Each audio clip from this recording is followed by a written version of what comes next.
If you're not your thoughts, who's thinking them? Buddhism's answer. Chapter 1. The Mystery of Thoughts and Thinking. Have you ever noticed those thoughts that just pop into your head? Like uninvited guests at a party. One minute you're focused, the next you're planning dinner, replaying an old argument, or worrying about something that might happen. Where do these thoughts even come from? And the bigger question, who is doing the thinking?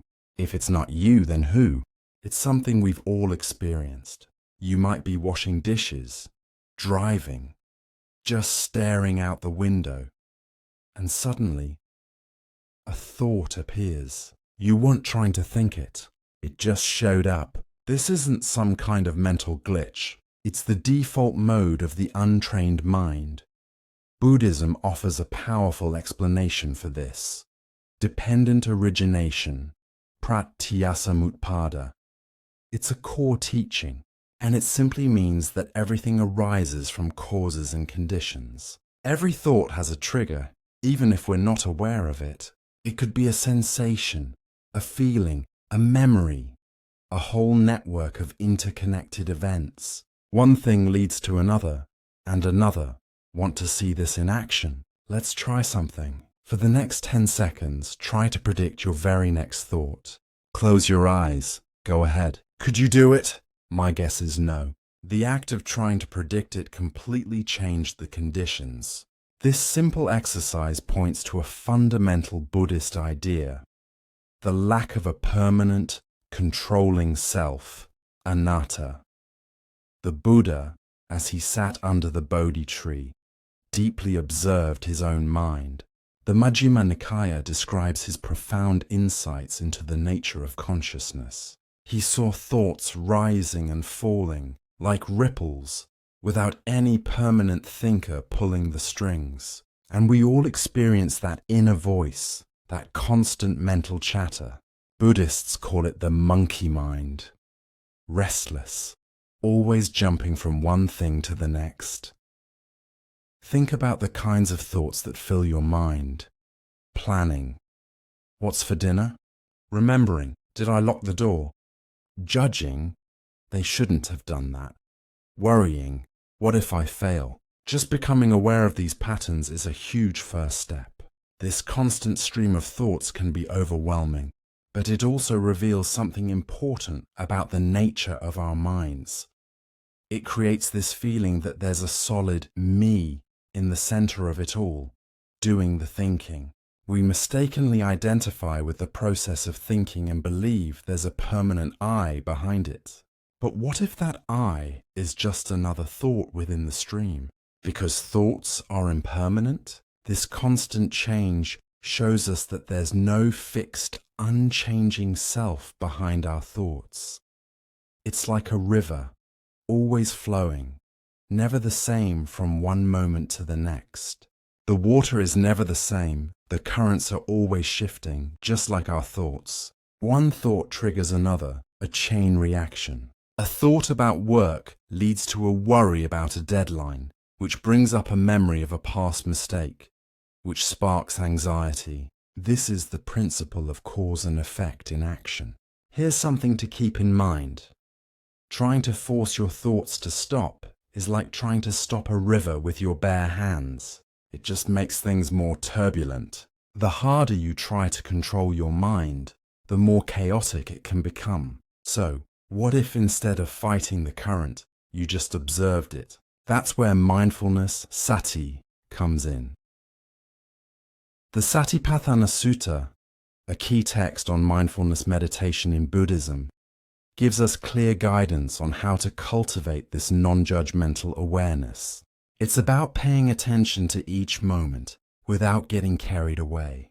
When you simply notice your thoughts, without judging them or getting involved in their stories, something shifts. You create a little space. You start to see that you are not your thoughts. You are the awareness that observes them. And this isn't just a philosophical idea.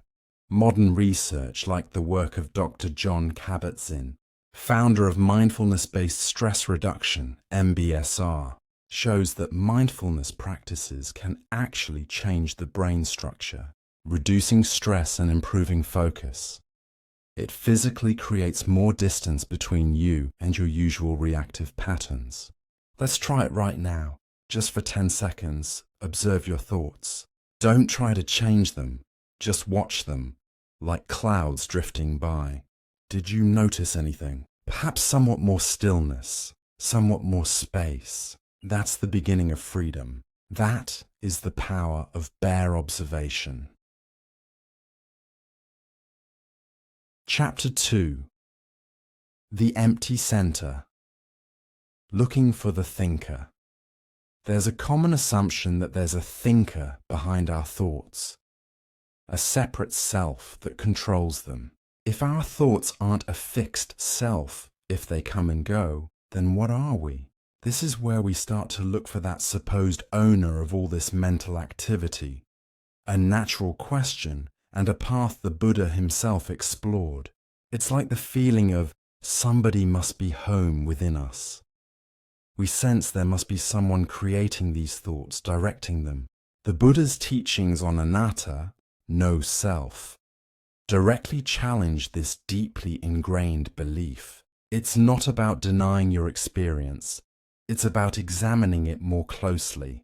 Let's try a little experiment. Pause this, and for a few moments just look for the thinker behind your thoughts. Don't try to think about it. Try to find it. What do you actually discover? Did you find anything that felt like a solid, permanent thinker, or perhaps something else entirely? This search, this looking for a self in charge of thinking, often reveals something quite surprising: the absence of what we expected. Instead of an abstract concept, the Buddha offered a practical way to examine our experience.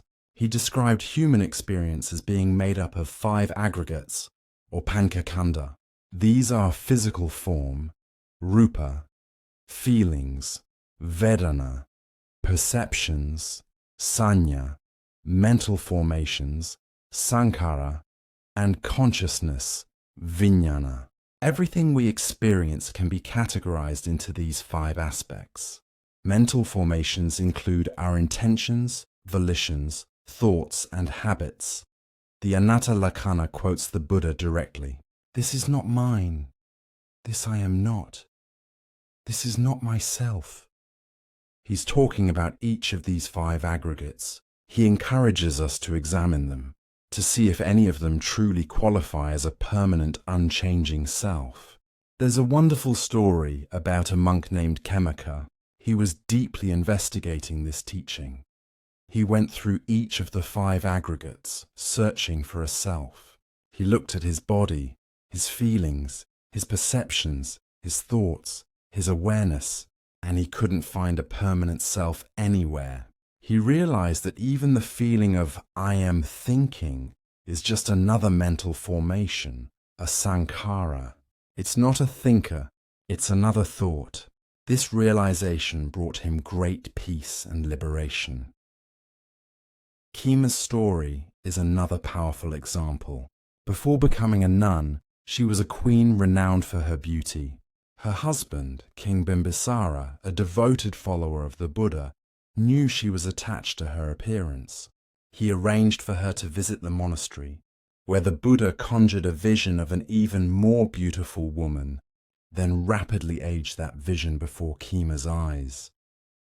This striking demonstration of impermanence led her to deep insight, and she later became a nun known for her wisdom. Shifting our perspective from this perspective, from seeing thoughts as mine to seeing them as natural processes, can be unsettling at first. If there's no self controlling our thoughts, what does that mean? It means thoughts are natural processes. They arise based on conditions just like everything else. This is dependent origination applied to thinking. The Buddha explained this to a farmer using the analogy of planting seeds. Our past actions, intentions, and experiences plant seeds in the mind. These seeds, when watered by present conditions, sprout into thoughts and feelings. Thinking isn't something we do through a separate self. It arises spontaneously through the interplay of causes and conditions without a need for a permanent controller. There's a freedom in seeing this, a lightness. This understanding reduces the clinging that creates so much mental suffering and dissatisfaction. Chapter 3. The clear awareness behind thinking. Beyond the constant stream of thoughts, there's something more fundamental, a simple yet profound capacity to know. It's the awareness that underlies all experience, the silent witness to everything that arises and passes away. This awareness isn't another thought, it's the context for all thoughts. This isn't about acquiring a new skill, it's about recognizing a capacity that's already inherent within us. The Buddha emphasized the importance of sati, mindfulness, this non-judgmental awareness of present moment experience. It was this quality of awareness that the monk Anatta sought to cultivate. He struggled with his meditation, constantly distracted. The Buddha advised him to simply be mindfully aware of the arising and passing of his thoughts and sensations without getting caught up. Through diligent practice, Anatta developed this clear, unwavering awareness and found deep peace. He was able to recognize the power of the mind. His experience reflects a universal potential, one that modern science is increasingly recognizing. Neuroscience is showing that the brain has a natural capacity to observe its own activity, a built-in ability, a fundamental aspect of consciousness.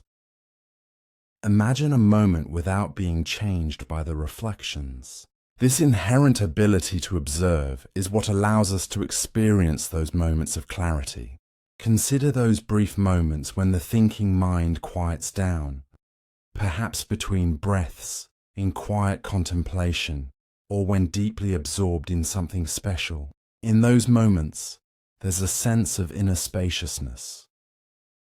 The Buddha encouraged the practice of jhana, meditative absorption, deep states of concentration that unify and still the mind. Even brief glimpses of this mental clarity awaken us to this potential. The mind can be likened to a vast open sky. Thoughts, feelings, sensations, they're like clouds passing through. The clouds come and go, but the sky itself remains unaffected, spacious, and clear. This traditional Buddhist metaphor beautifully illustrates the relationship between awareness and the contents of consciousness. Recognizing this spaciousness is where we find freedom from the turbulence of the thinking mind. And this spaciousness isn't empty. It has a distinct quality. This awareness isn't inert. It has a quality of equanimity, upekkha, a balanced, even-minded attention that doesn't get caught up in attraction or aversion. Equanimity, one of the 4 Brahmaviharas, sublime states, was taught by the Buddha as a key quality for liberation. This ancient wisdom is increasingly supported by modern research. Studies show that training in equanimity changes how the brain responds to emotional stimuli, reducing reactivity and creating inner space and stability. This balanced awareness, this ability to be present with whatever arises without getting swept away, is the essence of inner peace. It's not about stopping thoughts. It's about changing our relationship to them. Chapter 4. Living with this understanding.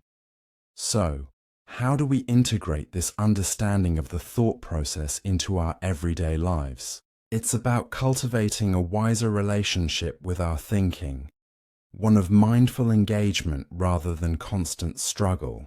The Buddha never said we should eliminate thoughts entirely. He understood that thinking is a necessary and valuable tool, how we plan, learn, create, and navigate the world. The key is to use thoughts wisely, without being controlled by them. He taught us about yoniso manasikara, wise attention, paying attention in a way that leads to understanding and liberation rather than confusion and suffering. The story of Angulimala is powerful. A notorious criminal transformed by his encounter with the Buddha. His entire life changed when his relationship with his thoughts changed. He learned to see the destructive patterns of his mind, and through the Buddha's guidance, to cultivate compassion and wisdom. This wasn't about erasing his past. It was about choosing to respond differently to his inner impulses. This applies directly to our everyday lives. For example, what does thinking mean when you're facing a challenging problem, like a difficult math problem? From a Buddhist perspective, this thinking is simply mental formations arising based on conditions. You have the intention to solve the problem, a volition, a sankhara. Memories of similar problems, learned knowledge and new ideas arise in your mind, more sankharas. These mental formations interact, combine, and shift, all within the field of your awareness. The key when applying mindfulness is that you're not identified with this process. You're not lost in the struggle. Instead, you're observing these mental formations arising and passing, and without clinging to any particular outcome. This creates the inner space, the mental clarity needed for insight to arise. How might this look in practice? Here's a breakdown. 1. Intention, setting the stage. It starts with a clear intention. I want to understand and solve this problem. This sets the direction for your mental activity. 2. Observation, mindful engagement. As you work, you mindfully observe the thoughts, formulas, and strategies that arise. You notice frustration, dead ends, and new ideas. 3. Space, creating room. Instead of forcing a solution, you allow space. You might take a break, take a few deep breaths, or simply step away for a moment. This isn't procrastination, it's creating mental space for new connections to form. 4. Equanimity, staying balanced. You cultivate equanimity, understanding that the solution may take time. You're present with the process, not attached to a specific outcome. 5. Insight, allowing for emergence. When insight arises, gently acknowledge it. Don't cling to it. This allows the insight to fully develop and inform your understanding. In the Alaggadupama Sutta, the Buddha told the parable of the raft. A raft is useful for crossing a river, but once you reach the other shore, you don't carry it around. Similarly, thoughts are useful tools in this process, but we don't need to cling to every thought or idea that arises. Recognizing when thinking is helpful and when it's creating unnecessary frustration is key. This is the middle way, a path between suppressing thoughts and being lost in them. We can start with small, simple steps to cultivate this awareness. When you feel stressed, take a few conscious breaths and simply observe the sensations in your body. When you're overwhelmed, find refuge in the awareness that holds the thoughts and feelings. Over time, these small moments of mindful attention create profound shifts, allowing us to be fully present. We began with a question. If you're not your thoughts, who's thinking them? The ultimate answer lies beyond words. It's a direct experience, beyond concepts. The Kulamalunkyya Sutta describes the Buddha's noble silence when asked metaphysical questions. The point isn't to find a new self, it's to see that the question itself dissolves when viewed with clear awareness. That ultimately is the greatest freedom.